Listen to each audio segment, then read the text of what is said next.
ბოლო ავიაშემთხვევების გამო ხშირად მეკითხებით, თაზო, ყველაზე უსაფრთხო ადგილი თვითმფრინავში სად არის?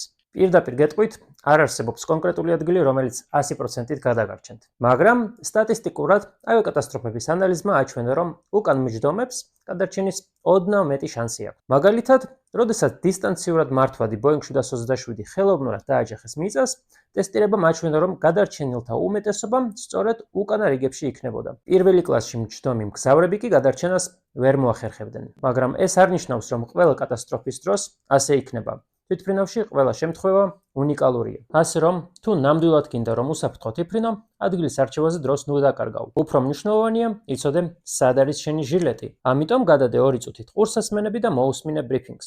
და რაც მთავარია, ევაკუაციის დროს არავითარ შემთხვევაში არ გაჩერდე ვარგის ასაღებად. ეს პატარა დეტალებია, მაგრამ გადარჩენას ეგეთი წვრილმანები წყვეტს. და ბოლოს, თვითმფრინავი დღეისდღეობით მაინც ყველაზე უსაფრთხო ტრანსპორტია და შენი გადარჩენის შანსი რეალურად ძალიან მაღალია, რადგან ყველაფერი ამისათვის არის გათვლილი. 7 ფრენას გისურვებ, თუ საინტერესო იყო გააზიარე, ან მომწერე, რაზე გინდა რომ იყოს შემდეგი ვიდეო.